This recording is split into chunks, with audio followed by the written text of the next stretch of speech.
इसी किताब में आगे ये लिखते हैं, बौद्ध भिक्षु शांतिप्रिय हुआ करते थे, ऐसे में उनके विद्यालयों को, उनके किताबों को जलाने में बख्तियार खिलजी को कोई फायदा न था, फिर भी उसने जला डाला। तो आखिर इसके पीछे कारण क्या था, और उस कारण के लिए ये उस समय की जो राजनीतिक भूमिका थी राजाओं की, उसके बारे में भी बताते हैं। ये बताते हैं कि आज के बिहार और बंगाल वाले भाग पर 12वीं शताब्दी के मध्य तक पाल वंश के अंतिम शासक गोविंद पाल की सत्ता थी, वो बौद्धिस्ट थे। उसके तुरंत बाद इस क्षेत्र की सत्ता सेन वंश, जो कि ब्राह्मण वंश था, उसने पाल वंश को पराजित करते हुए उस क्षेत्र को अपने कब्जे में ले लिया। ये वही ब्राह्मण सेन वंश था जिसने ब्राह्मणी मान्यता के अनुसार सबसे ज्यादा मंदिर बनवाए और जितने भी बौद्ध मठ थे उन सब का ब्राह्मणीकरण किया था। अब आप लोग स्वयं सोचे कि उस समय नालंदा क्षेत्र का शासक लक्ष्मण सेन, जो कि ब्राह्मण वंश का था, उसने बख्तियार खिलजी का विरोध क्यों नहीं किया, जबकि महाविहार 6 महीने तक लगातार जलता रहा, बौद्ध भिक्षु मार दिए गए, स्थानीय जमींदार और राजा द्वारा आग बुझाने का प्रयास भी नहीं किया गया, और न ही ऐसा कोई प्रमाण मिलता है कि वहाँ के जितने भी आचार्य प्रचार्य थे उनको किसी ने बचाने का प्रयास किया। लेकिन अभी भी सवाल यही है कि जब बख्तियार को कोई फायदा नहीं था, फायदा यहाँ ब्राह्मण वंश को था, लेकिन जलाया तो बख्तियार ने, आखिर उसने ऐसा क्यों किया? तो इस पुस्तक में ये लिखते हैं कि 1210 ईस्वी के आसपास 1199 से 1203 के बीच में यह जलाया गया, और इसी के आसपास तबाकत ए नासिरी पुस्तक के लेखक मिनहास उस सिराज अपने किताब में लिखते हैं कि बख्तियार खिलजी को एक जानलेवा बीमारी हो गई थी। उसकी बीमारी को ठीक करने का दावा एक ब्राह्मण वैद्य ने किया और शर्त के रूप में महाविहार को जलाने की मांग रखी। जब उसकी दवाई से बख्तियार ठीक हो गया तो शर्त पूरा करने के लिए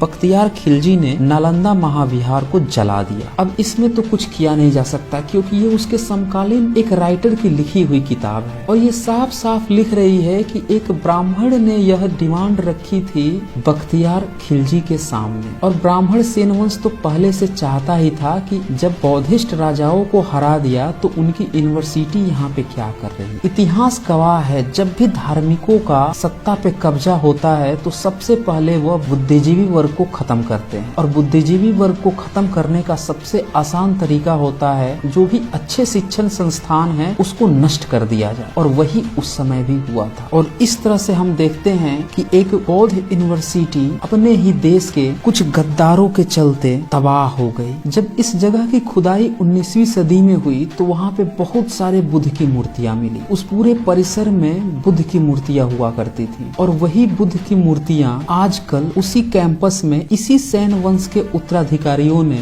मंदिर बनाकर तैलिये बाबा और भैरव बाबा बताकर कब्जा लिए। तो इस तरह से एक नास्तिक बुद्ध, ज्ञानी बुद्ध को पहले धर्म बनाया गया, फिर उन्हें ब्रह्मा विष्णु महेश बना दिया गया, और फिर उनके नाम पर चढ़ावा चढ़ाने जाने लगे। जरा सोचिए, नालंदा विश्वविद्यालय से पहले वो बुद्ध थे और आज की डेट में वो तरह तरह के देवी देवता बन गए। ये है पाखंड धर्मों का। कल की डेट में जो हमारे महापुरुष हैं, यूनिवर्सिटीज के बाहर उनकी मूर्तियां लगती हैं या चौराहे पर लगती हैं, उनके ऊपर कोई मंदिर बना के और चढ़ावा लेने का धंधा शुरू कर दे और कहे हम इनके नाम पर एक धर्म चला दिए। वही हुआ बुद्ध के साथ भी, बुद्ध धर्म बना दिया, और जिन लोगों ने बुद्ध धर्म का विरोध किया तो फिर बुद्ध को ही सिंदूर टीका कपड़े बदलकर ब्रह्मा विष्णु महेश और दुर्गा और काली बना दिया। शुरू हो गया एक नया धंधा। तो ये है भारत का एक्चुअल इतिहास। आप समझ सकते हैं कि नालंदा विश्वविद्यालय जलाने के पीछे कितना बड़ा षड्यंत्र रहा था, कैसे एक मार्ग को धर्म में बदल दिया गया, और इस सच्चाई को दबाने के लिए तरह तरह की फालतू फालतू किताबें लिखी गई। एक खास बात इस नालंदा विश्वविद्यालय की ये रही कि यहाँ पे जो प्रमाण मिले हैं उसमें न तो संस्कृत मिला और न ही कोई धार्मिक ग्रंथ। तो मिलता भी कहाँ से, क्योंकि ये सारी देवी देवता और ये कथा कहानी तो इस विश्वविद्यालय के नष्ट होने के बाद बनी है। वहाँ पे पाली के प्रमाण मिले हैं, वहाँ पे अन्य क्षेत्रीय भाषाओं के प्रमाण मिले, लेकिन संस्कृत का एक सिंगल प्रमाण नहीं मिला। तो इस तरह से ये पूरे के पूरे ढकोसले